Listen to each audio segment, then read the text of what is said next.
gözleri kanamış bir çocuk ağlıyor. Koca şehir şehir çocuk üstü başı kirpas, yırtılmış gömleği.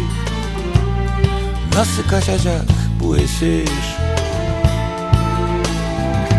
Nasıl bağırıyor şehir sessizlik için? Nasıl susuyor insanlar bu gürültüye? Nasıl yanıyor yüreğim? Her nasılsa üşüyor bu şehir. Bizi böyle mi sevdi hayat? Hayrat semtleri varmış, ışıklı yağmurları, bize görünmez mi o yol? Bu kapıdan çıkıp giden gençliğine, bakirliğimize. 7 çocuğun sahibisin anne, 7 tepeli bu fakirhane.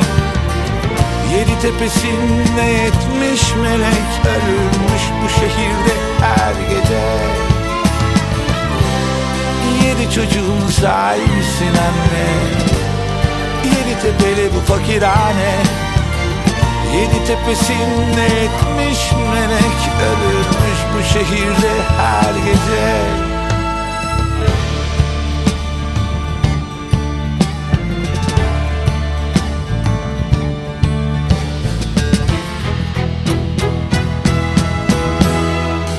Ne kadar sessiz ağlasa da bir anne, fark etmez bu şehir gürültü bahane.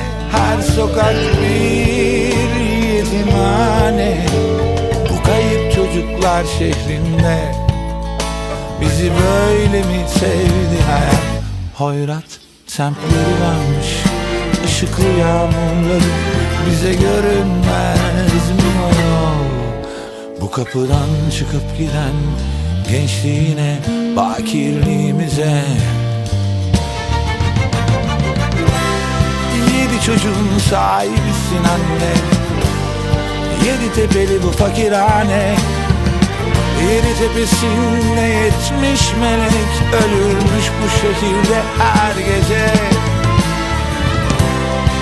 7 çocuğun sahibisin anne, 7 tepeli bu fakirhane. 7 tepesinde 70 melek ölürmüş bu şehirde her gece.